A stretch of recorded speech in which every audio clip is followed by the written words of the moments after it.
The popular YouTuber Laci recently made a video entitled Toxic Masculinity.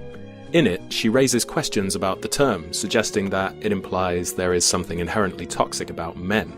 She also explores the fringe term toxic femininity, and occasionally plays on reactionary tropes about how hysterical feminists are with Chris Raygun, who also runs his own ultra-reactionary children's channel. Green falls into some basic traps here. Firstly, the term toxic masculinity does not mean to imply that there's anything wrong with men and boys. This is a basic anti-feminist reading of the term, designed to divert the discussion into the idea that feminists are, in fact, all man-haters. Back in the real world, toxic masculinity refers to the ways that men and boys are socialized by society, specifically the ways that lead to damaging outcomes both to themselves and others. Stuff like needing to be tough, never showing vulnerable emotions, having to always be confident, to never be dependent on others, to always compete for status with other men, to believe that there's nothing worse than being like a girl or gay, to believe that you always have a valid and useful opinion on things, even when you know dick about them. Toxic masculinity, then, is the sum of these horrific ideals. It's forced onto boys, by adult men and women, in families, education systems, and the mass media.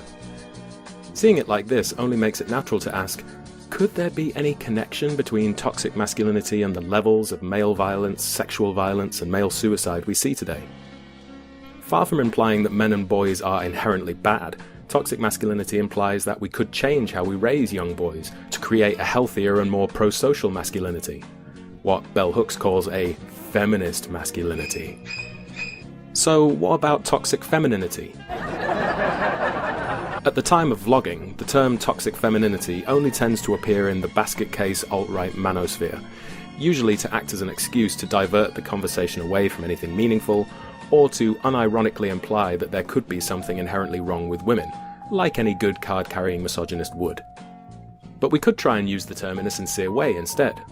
Toxic femininity could be stuff like teaching girls that they must be beautiful at all costs, teaching girls to be passive and accept whatever bullshit men and boys do to them, teaching girls that having an interest in things like science and philosophy is unladylike, teaching girls to always put the needs of others before their own.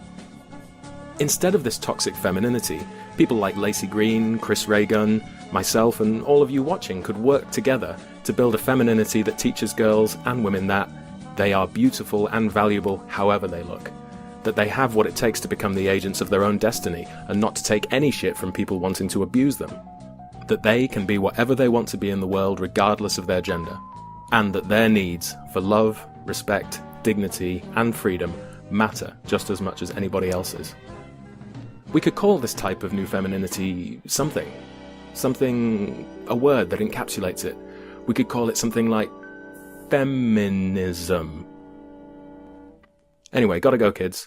Support these videos on Patreon.